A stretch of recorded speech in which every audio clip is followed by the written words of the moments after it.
Hello, everybody. Today we have with us Dr. Arun Venkataraman. Arun is a technical director at global sustainability consulting firm ERM in its India business.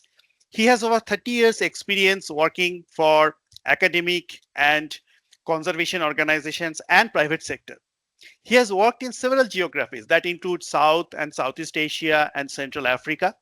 At ERM, he leads biodiversity initiatives with special emphasis on assessing and mitigating impacts on threatened and protected species, protected areas, key biodiversity areas of international national significance, and ecosystem services. Arun is the author of nearly 30 scientific papers, several book chapters, and popular articles in species behavioral ecology, conservation, and biodiversity management and land use planning.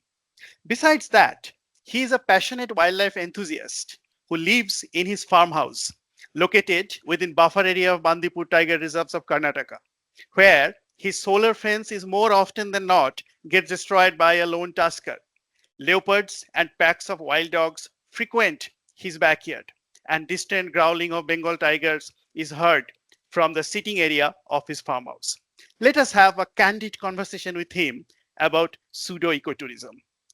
So, Arun, before we get into our main discussion, would you please let our audience know what are the key areas currently you are working on without compromising with any confidentiality of those works? Yeah, I think Arnab, you already mentioned it. I am a sustainability consultant working with ERM, and I lead biodiversity initiatives in South and Southeast Asia. We work on several sectors. We do a lot of work in renewable energies. Essentially, as you say, assessing impacts to key biodiversity values such as threatened species, migratory species, protected areas, key biodiversity areas, which include important bird areas. But we work with several other sectors, such as linear infrastructure. That includes roads and transmission lines. We also work on mining and metals. We work on, non-renewable sources of energies. I mean, hydropower is a very, very exciting area, whether it's renewable or non-renewable. There's a big debate on that. I mean, I personally think it's quite renewable, especially, the more recent trend to go for pump storage hydropower projects. Hydropower projects are very, very interesting because number one, I have a personal bias. They take me into the mountains, particularly in Nepal, etc. And I've really enjoyed working on hydropower projects and that. But I think, one common feature of everything we do is that we um, align to the highest scientific principles and values. Um, it's also demand today for that. Not only from big lenders such as the World Bank, the International Finance Corporation, KfW, etc., but several private companies have approached us for coming up with biodiversity management strategies, especially aligned to some of the international frameworks today.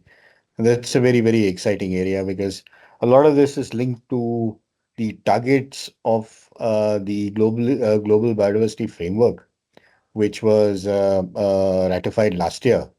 It's called the Kunming-Montreal Protocol.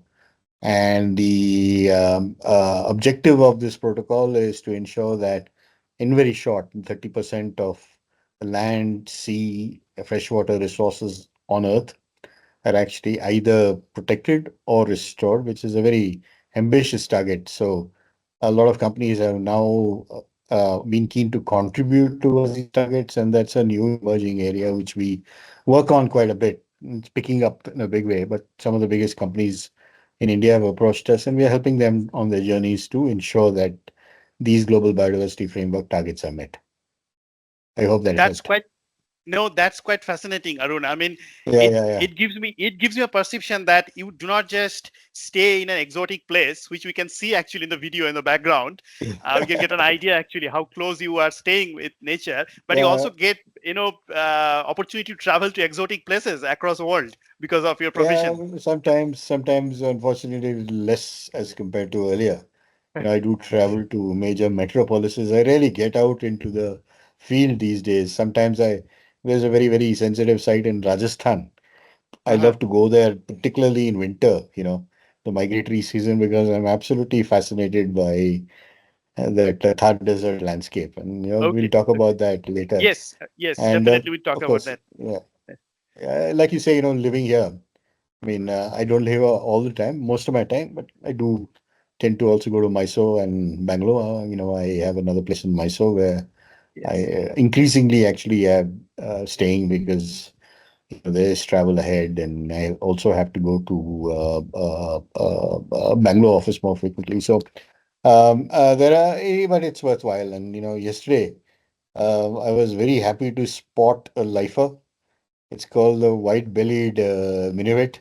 I've never seen Okay. that before, and I just saw it like just half a kilometer. So these are, you know, this actually sets the stage for this discussion on pseudo ecotourism and the emphasis on tigers.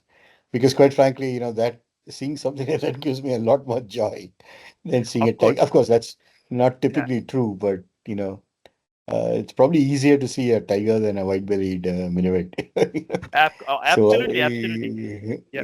yeah, yeah. So I agree. I'm a Yeah. very avid bird watcher, and I get a lot of satisfaction from bird watching. I'm sure.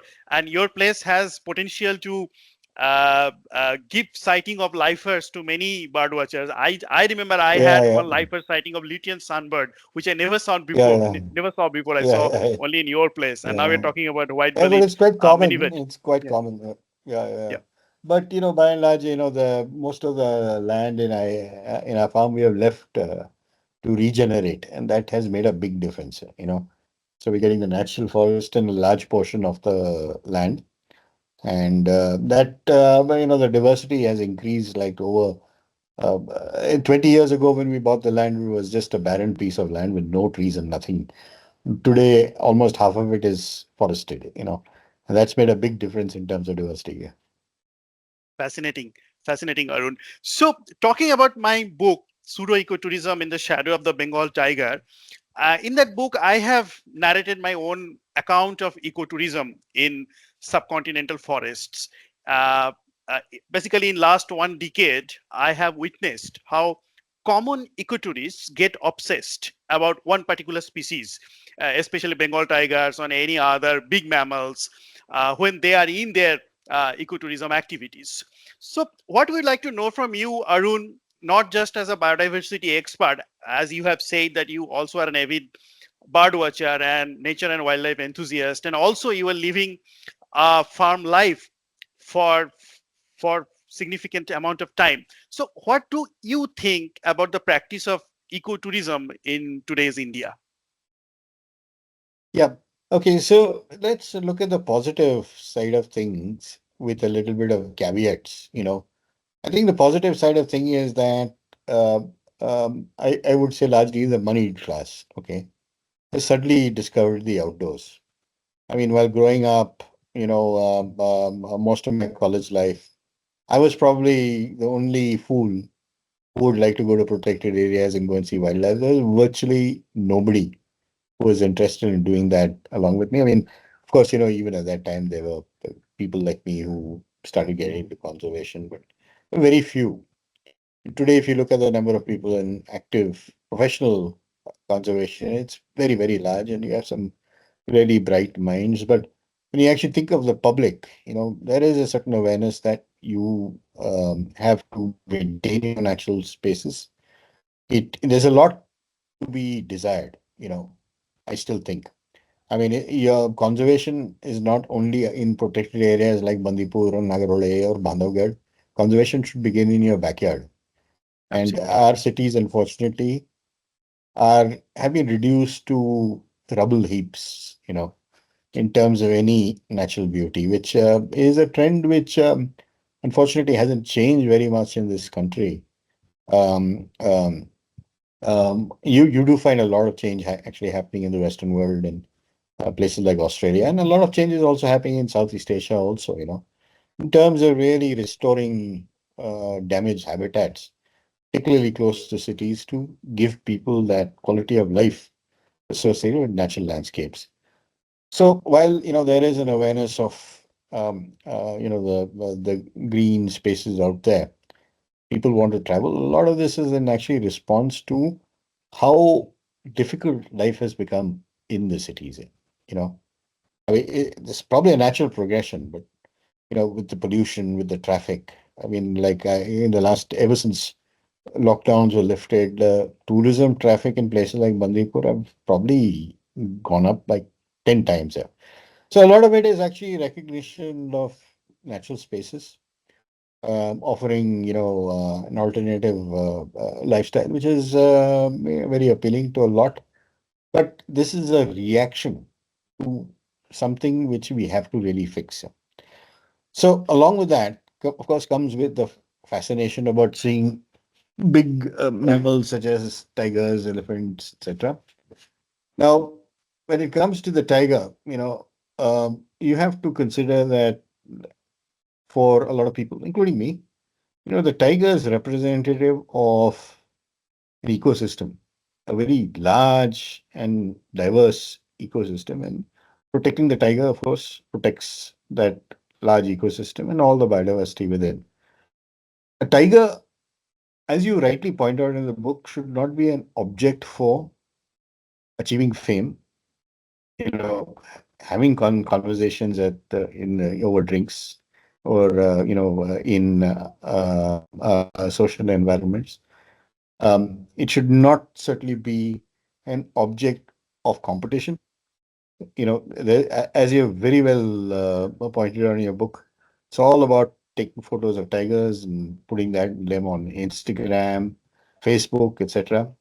And I also hear, and I'm sure it does happen, that there are very extensive social media networks that report the presence of a tiger to, let's say, techies in Bangalore, in places like Bandipur and Nagaroli. Not only tigers, but Yeah. leopards and black panthers and things like that. And immediately you have a rush of people to go and photograph it. Yeah. Yes.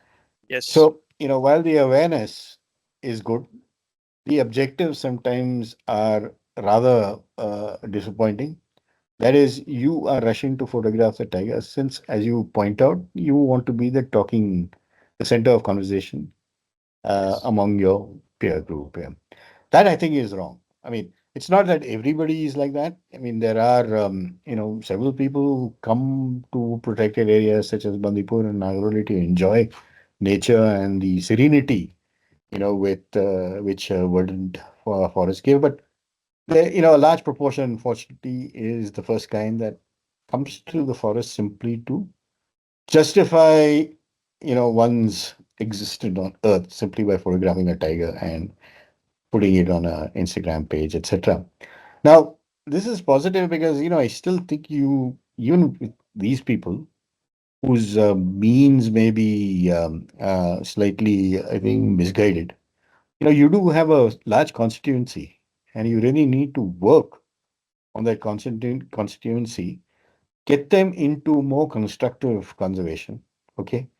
And convince them that it's not a question of photographing tigers, but where your interest should be channelized into active conservation. You guys have the education, you guys have the skills, etc. And I think society will largely benefit. And as I said earlier, that effort should also go into restoring natural habitats in urban areas which are pitifully damaged today. I mean, there are, I mean, Ortnov in Whitefield, there was a very strong Whitefield Rising Yes. a movement here, largely comprising of techies, etc. Yeah. Very concerned about, what's happening to Whitefield and the lakes. And, there was a lot of pressure in terms of restoration of lakes. So if you take Puttanhalli Lake in Bangalore or Hisarghatta Lake, there's been a lot of civic society pressure to restore these things. So, you know, I'm trying to say that I think it's this phenomena of people rushing to go and see tigers or other wildlife and getting photographs. is something that needs to be channelized into something more productive. I mean, the basic love is there, and once again, even if you're competing to photograph tigers, you do, most people at least, maybe some don't, but most people do develop an appreciation for the habitats which contain a tiger. Okay. So that's kind of a balanced view of the whole thing. But this, as you say, this commoditization of tiger tourism is something very, very upsetting. Mhm. I personally don't go on safaris any longer. I just do not like to see animals such as tigers harassed so much by uh, 30, 40 jeeps, surrounding them. Yeah. Uh, and I've seen that in Ranthambore. We followed a tiger the whole morning, and then I had to tell the jeep driver, "Let's go back home. Let's not harass this animal anymore." I really don't like that. A lot of this is actually it's government effort to generate revenue because tiger Mm. reserves. If you think of a place like Bandipur, the money spinning ability potential for a place like Bandipur is massive. Yes. So, the governments have commoditized this product and are selling it, and people are just lapping it up. And so there has to be some, I think, balance in the way tourism is carried out. It's a highly commoditized product, and unfortunately, it's going to have I think negative consequences on behavior of tigers, fecundity, etc. in the long run. I mean, no, I remember 30 years ago when I started working in the East Forest, you'd hardly see a tiger, you know. Mm. It was just that, I mean, the tourism areas were not that well maintained. The bushes were much deeper. Mm. Tigers were probably a lot more spread out those days. I won't say there were less tigers, because I don't see that the poaching levels were very different at that time. There was some poaching those days, not Mm. at the level to really deplete tigers. Poaching, of course, has come down substantially these days. But it was like rare to see a tiger, but when you saw a tiger, you really appreciated the dignity of the animal and the quality of life it used to live those days. Today, I feel rather sad for the species. So I think, I mean, a lot of us have written book papers and book chapters, as you say, and it's a very, very esoteric audience that we have been targeting, scientists and, technical people, etc. I think yours is probably the first book I've read, which has the layman as the target. And that is a very, very important, I would say, important message in your book that it's not only about, people like us going and studying some species in Malaysia, in the Bornean jungles of Malaysia and worrying about its fate. It's all a question of how the average man is changing trends with respect to tourism, what he is doing wrong and what he can do right in the future. So that has come out very, very well in the book. And, all along, you've had this Buddhadev Guha's character, Prithu, Yeah. who, who I really like that, who followed a life of absolute, I would say, desire and fondness for material Yeah. aspects of life, but then he slowly transforms to somebody who, wants to lead a freer life Yeah. and realizes that there are opportunities for leading a free and independent life, Yeah. which apparently a forest dweller taught him to taught him Yeah. about. I think Right. a lot of that has actually come very, very well. That a lot of this too pseudo tourism is driven by this by this need for independence. But the question is, people doing this, they become slaves to some other thing that is the commoditized tiger, tourism product. Absolutely, Arun. And you have rightly mentioned that this commoditization is also probably from revenue earning point of view, it is a desired thing for maybe for government because government wants to earn a lot of revenue out of Um, ecotourism. I remember one of our erstwhile environment minister, Prakash Javadekar. He was environment minister for some time, and he mentioned, I don't know how much statistical support or scientific support he have behind this statement, but he made this statement that if you invest 1 rupee in Indian tiger reserves, it can return you 25,000 rupees.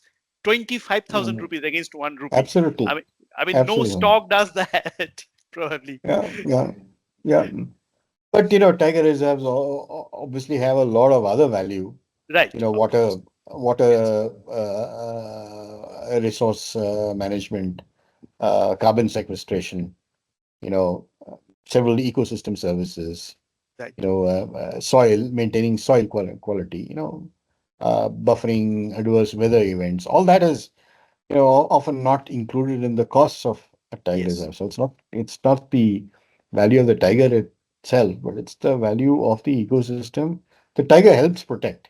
That Right, I think we all recognize that whole concept of tiger reserve at the end is quite is very very revealing.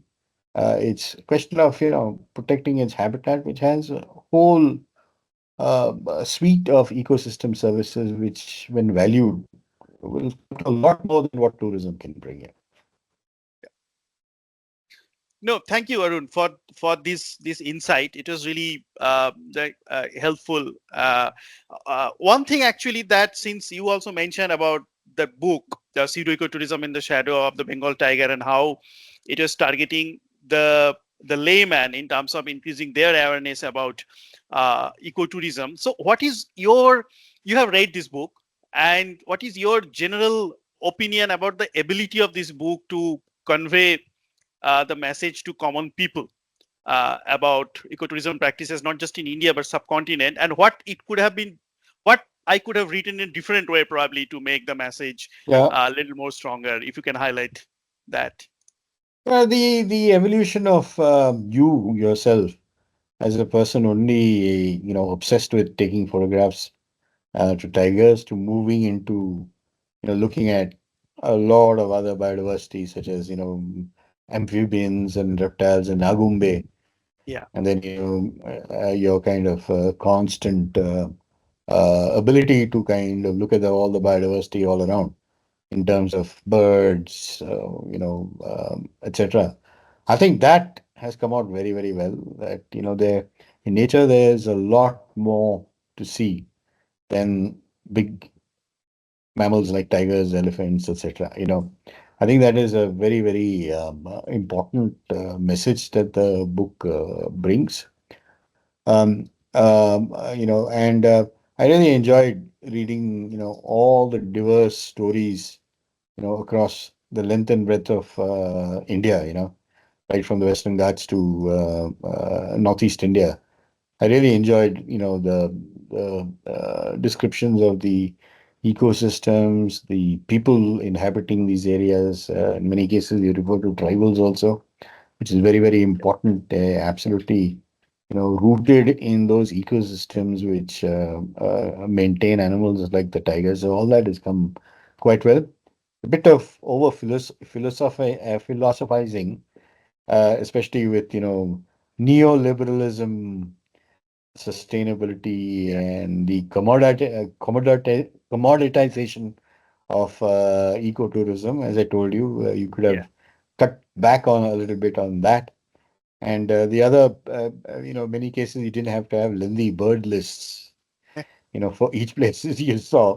That could have been cut down, So, Yeah. I mean, these are kind of minor faults, but on the whole, I really enjoyed, all your adventures and experience and thoughts, which I think were represented very, very nicely in the book. No, no, thanks for this insight and feedback. This would help me Yeah, definitely as a writer. I completely agree on this lengthy list of birds. So I, yes, just a couple of days back actually I that's was a having, habit.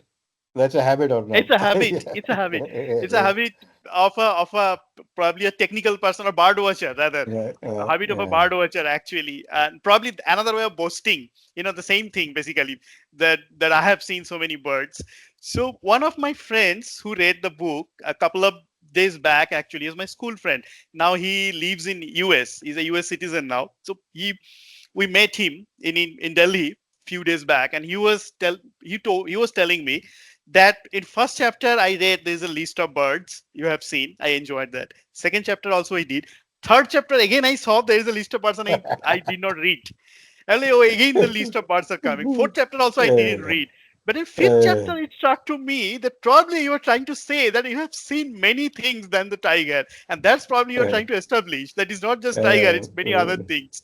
Well, like, yeah, that was the uh, theme, but yeah, maybe the way it could have been done in a different way rather than yeah, just you could have giving. you didn't have focused on common house crow and Yeah, myna, and you could have just talked about the the keywords. Yeah, the the birds to watch in that yeah, area, and probably spend right, a little time on that.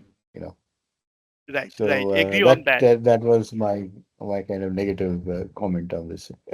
Sure, sure. Accepted. Well accepted. So, talking about bird, Arun. So, the last question of this conversation in this evening, and probably the most critical one, Arun, you have extensively worked on the impact of power transmission line on conservation of Great Indian Bustards, critically endangered avian species of this subcontinent, probably 100 or so of species, individuals live in wild uh, currently.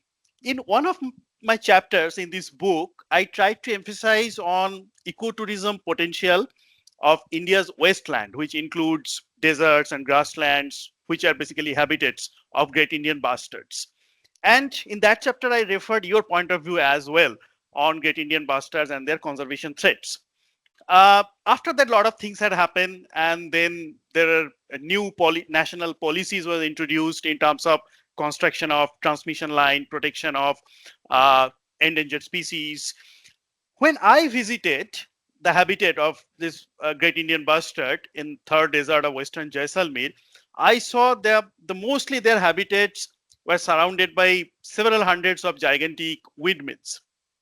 So the question for you, Arun, is that what is your most recent opinion on Great Indian Bustards and India's conservation approach about this bird with respect to India's aspiration to meet the sustainability development goals, which also includes meeting the target of renewable energy generation through windmills? So no, this is a very sensitive question for me, and I've thought quite a lot about this. And you're absolutely right. You go to any Thar Desert area, you're just surrounded by transmission lines and Windmills. windmills and solar farms. Yeah. It's quite tragic, and I don't know what impacts this has had on not only the Great Indian Bustard but several other birds. But you know, you would think that this kind of alteration of the landscape with artificial structures will drive many birds away. And I'm sure if you kind of monitor this over time, you'll realize that the birds, the number of migratory birds, for example, visiting third desert landscape has probably come down drastically. Now, with the Great Indian Bustard, there are two problems. One is, of course, collision with transmission lines, and this is very real because um, uh, uh, while we have been working in some areas in the third desert landscape, we have been there. And that's my team has been there when a bustard has died from a collision, and there were several others. And the problem is, many birds die from collisions. Sometimes it doesn't really matter if the population, the numbers of that bird is very large, but we're really talking about 100, probably less than 150 bustards. Now, the other theory I have is that it's not that this is one continuous population. It's probably very fragmented. There's one area which has a few bustards, completely surrounded by transmission lines and wind farms. They can't really move that far. There's another area. So, you're having that 100 divided into much smaller pockets of bustards, which are not really interacting that much. Now, if let's say, you have one male and four females in one of these pockets, and the male dies through collision with the transmission line, and you have no opportunity for another male to come from elsewhere, that four females is virtually, extinct. I mean, there's no point unless they can move. And they probably still do move a little bit, but how far they move, I think, is very, very restricted because of these transmission lines. So, because of these small populations, risks of transmission lines, complete curtailment of movement, I think the species is really in a very bad shape right now. Now, a lot of people have suggested, and there's been some excellent work done by organizations like the Bombay National Sea Society, the Wildlife Institute of India. They have researched this bustard extremely well. They know, you know, where to allow development, where not to allow the development. I think all the answers are there, really very, very clear. Mhm. Question is, why are we still postponing decision on what? That to me is the biggest tragedy. Mm. I mean, there are, of course, there's a need for achieving India's, climate targets. Absolutely, and renewable energy is playing a very, very important role there. I do agree, but planning this renewable energy is something that can be considered a lot better because the science is very, very much well understood. How to protect the species is very, very well understood. It's unfortunate that, all the science done by, scores of scientists and community organizations. I mean, we shouldn't forget the Vishnois. They have actually Yeah, played a very leading role in protecting the bustard. yeah. It's sad that, we have not acted on the recommendations of these scientists and community organizations and communities to really come up with a plan to save this species. The Supreme Court, for example, rescinded its earlier order, about undergrounding transmission lines in certain areas. And now we are awaiting the fresh order, and there was a committee formed, and they're supposed to give their recommendations by July 31st. I hope that they are, recommendations which will be long lasting. Mhm. Otherwise, if that again is going to be appealed and those recommendations are going to be again put into, storage, Busted is going to die in the next 5 years. I'm fairly sure about that. Oh, And we're going to see in our lifetime a species going extinct, which will be a horrible tragedy for the country. that's a very, very uh, heart-touching and alarming message, Arun, from a biodiversity expert like you. That maybe 5 years we have to save the Great Indian Bustards, and then we'll have another, Mm-mm. one more species to be added in the list of extinct species. Yeah. And I really hope people listen actually to this podcast, and some sort of public voice get generated, as you have given an example of Whitefield Rising and other groups, like several other groups are there. So those people listen to you, or people like your recommendation and your this Yeah. alarming message, and raise some voice to influence government, the newly formed government. uh, we have a new renewable energy minister, but the environment minister is same, actually was continuing for that. But nevertheless, if they can be influenced by public voice, that's the only And hope this we is have. this is exactly what I said earlier. Same people who have just focused on going out photographing tigers, for Yes, Instagram or Facebook, should actually form the constituency to raise their voice. right. Because that's I think the initial fascination for the tigers through photographs is there, but that can be converted to something a lot more constructive. And it's just a question of raising awareness and explaining what the issues are. And I'm sure a large percent of those people will become, conservation warriors at the end of the day.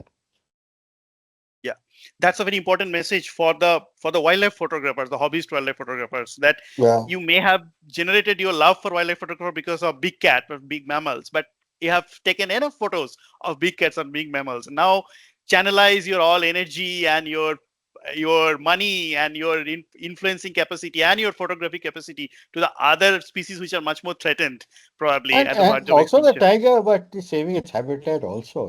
I mean, the tiger is not only an object of photography, it's Right, also, as I said, very important flagship species because for protecting these really ecosystem. Yeah, large yeah, areas of land are protected because of the tiger. I think that's right. a very, very important point.